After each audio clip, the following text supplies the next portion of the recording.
welcome to another episode of Card Talk, a podcast where we spend a little bit of time talking about cards from Lord of the Rings card game. I'm your host, Dave Walsh. And I'm Grant Thompson, just along for the ride. And Ted Bannock, who likes talking about cards, he's at Gen Con, so we're recording this without him present, but he's here in spirit, right, Grant? Yeah, we'll go with that. Yeah. But this is going to be an interesting little series, a little mini series here that we're putting out. We had a listener reach out to us, Christian Prisholm, who's an active member on the Facebook group, and he says he listens to the podcast and likes what he listens to. So thank you, Christian. And I don't know if that's Christian or Christian, or it may be a foreign name, so I may be butchering it. So I apologize in advance if I'm mispronouncing your name. But nonetheless, the point is he reached out and asked us, "Hey guys, can you talk to us about guarded cards?"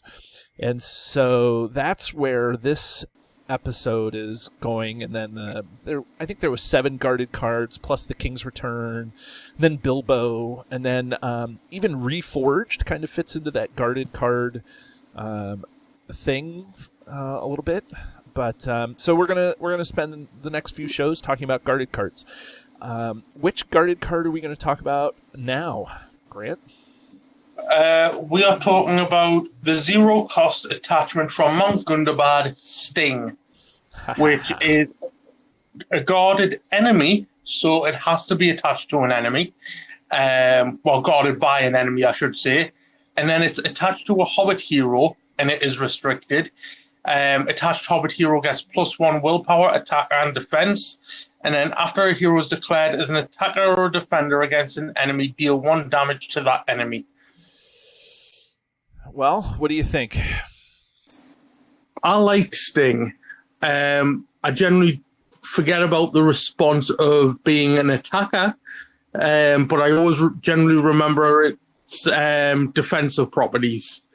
And the +1 to the stat line is phenomenal.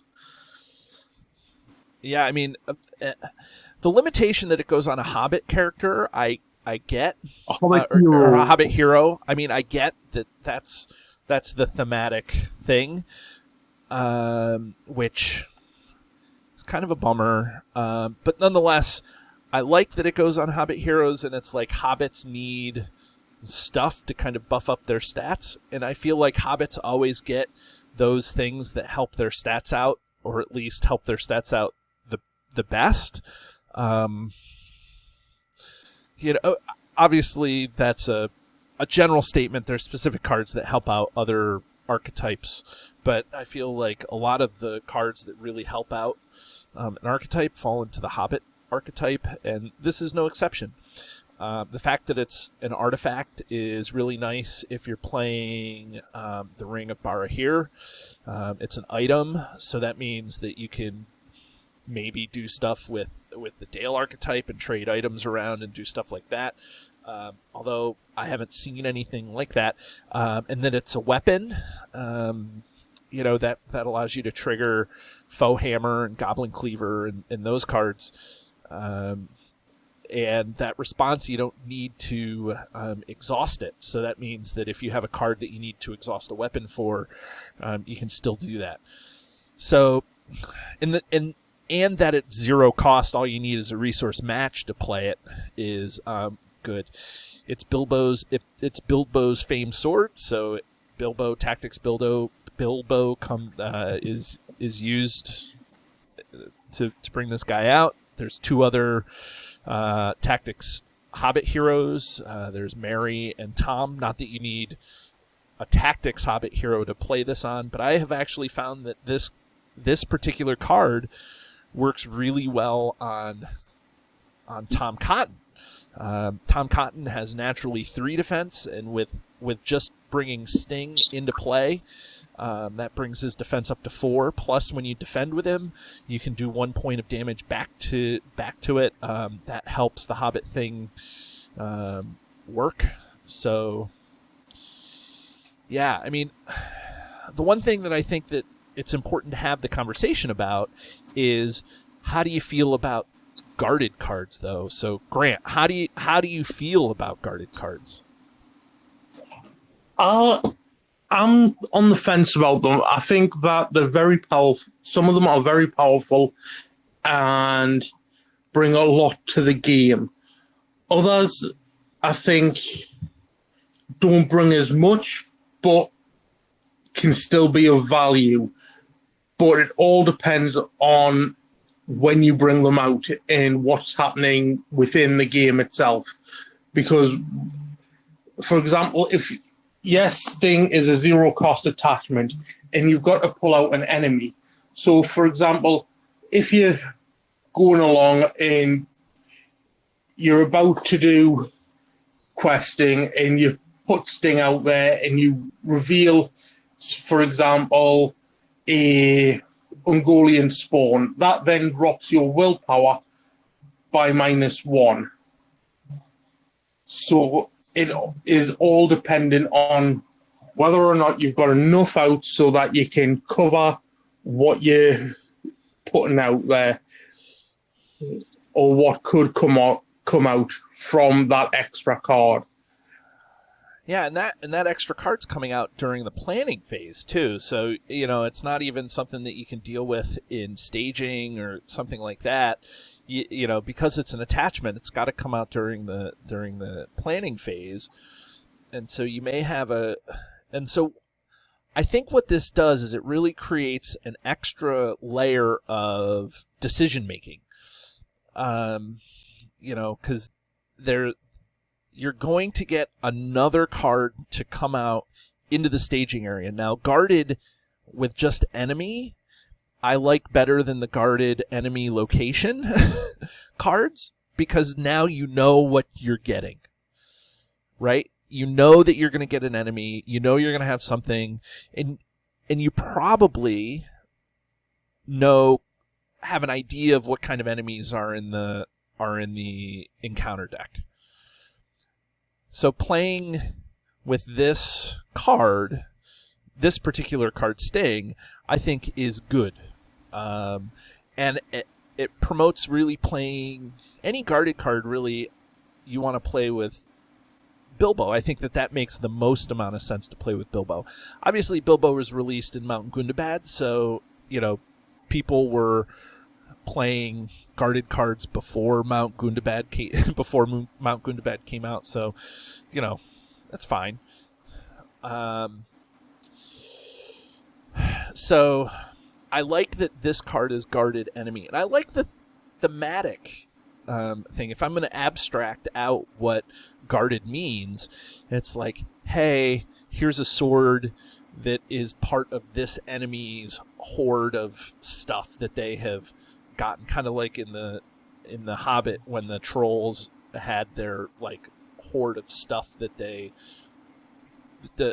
dwarves found. That's how they found Orcrist, Glamdring, and Sting. And so I like what it represents and how the game shows that. So and the extra boost to Hobbit stats, that's right in the wheelhouse of what you want. And I think that this is why people want to put this on Bilbo, because those 3 extra stats make up for the 3 stats that Bilbo doesn't have, right? Because it's his 6 cost, and then there's these 3 stats put him up to 9, and that is what his threat cost is. So I don't know, but again, that doesn't have to go onto Sting, or it doesn't have to go onto Bilbo. I think there's other good Hobbit heroes. I think, like I said, I think Tom Cotton is a good one, and I also think that Sam and Mary are good. I feel like you want to put this guarded attachment on a Hobbit that's either going to be attacking or defending. So, Spirit Frodo is probably always going to be defending. So that's a good target. I think I have put Sting on Spirit Frodo. And you run Spirit Frodo in a deck with Bilbo, so you can use Bilbo and the 11Zs Hobbit pony in late adventure to get him to be able to do multiple damage to free up your guarded card. How many copies of Sting do you put in a deck? Generally 2.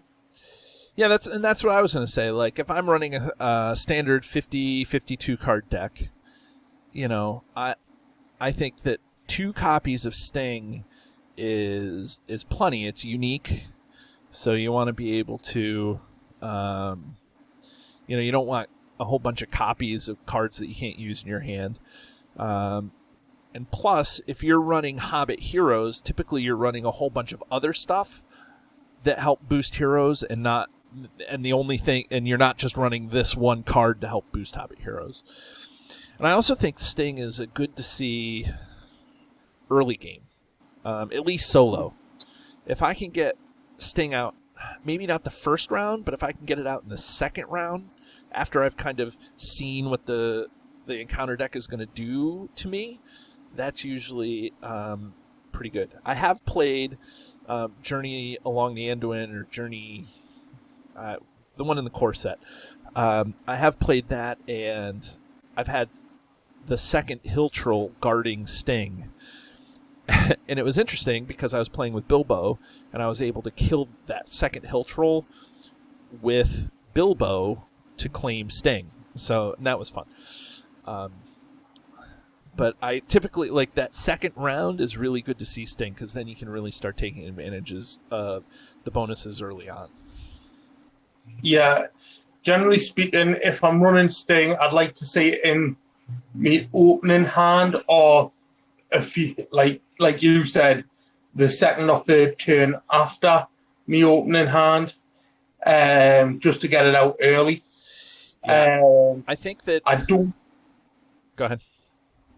I generally don't think it's going to make much difference mid to late game, but definitely early to mid game, it's going to have a big impact, those extra stats.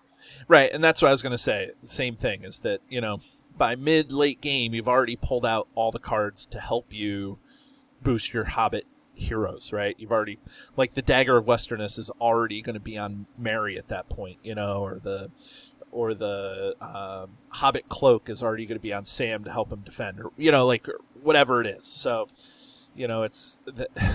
so by late game you already have your heroes buffed, and so Sting is still good, but you like to see him early game to really take advantages of those stats. Yeah, but I still don't know if it's first round. It's tough, because that's the decision. That's a new decision that came out with this cycle, is when to play a guarded attachment. I'll compare Sting to Friend of Friends, because Friend of Friends gives you that +1 the start line, including HP, but it's basically 2 resources for it. Right. But that's 2 heroes getting that +1 stats. Right. So it's comparable. Yeah. Because you don't have to reveal an enemy for that, but it is costing you 2 resources. Right. So if you took away the guarded and given an actual numerical value, I think it would be a 2-cost weapon. So putting that guarded in there, I think that's why it's for free. Are we ready to rate this? I was going to say, should we ring this guy? Yeah, let's ring its neck. Okay, so for anybody who is new to the show or needs a little reminder, remember we have a highly scientific yet arbitrary system for ringing of cards, where 1 is the 1 card to rule them all, and a card that's ringed at 10 rings, we pitch back into the fiery chasm from whence it was made. So, Grant, that's strange. We don't have Ted here, so what do you? Where do you want to go, first or second? I'll go first this time. Okay, go ahead. And I like it. I like the fact that it's dedicated for hobbits. I wish it was more for Hobbit characters rather than Hobbit heroes, but I can understand why they did that. So I'm giving it a 4 rings. Its ability is solid. Its stat line is brilliant. But if you don't see it early, it's just a wasted deck slot. Yeah. I think that this is hard for me because I think it's that guarded enemy makes it one of the better guarded cards, but I think the fact that it's restricted to just being a Hobbit hero makes it nichey and makes it less broad use.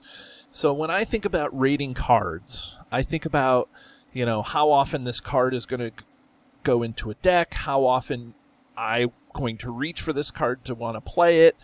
I don't think about necessarily like how awesome this card is when it's finally set up and is out there and is perfect. Because I think every card eventually will find that spot. So, so thinking about this card, I think that it's one of the better ones because it's guarded enemy, but I think it makes it less awesome because it's a Hobbit hero. And I think the guarded thing is tricky to work out. And because it's tricky to work out, I just think that, I don't know. So I still put it in the top half. I think it's real powerful, but I think I'm going to have to agree with you, and I think I'm going to have to give it 4 rings. So, anyway, so Christian, thank you for the card idea, the idea for the next few episodes, and everybody out there, join us next time as we talk about more cards in the game. Have a great day. And if you're interested in finding this or any of our back episodes of Card Talk, feel free to search YouTube where you can find our flagship video episodes with the username Card Talk 2018. Or you can search the RSS feed cardtalk2018.libsyn.org for our extended audio versions of our podcast. Or you can find us on Facebook at Card Talk 2018. And if you have any questions for Grant or myself or for both of us, feel free to email us at cardtalk2018@gmail.com.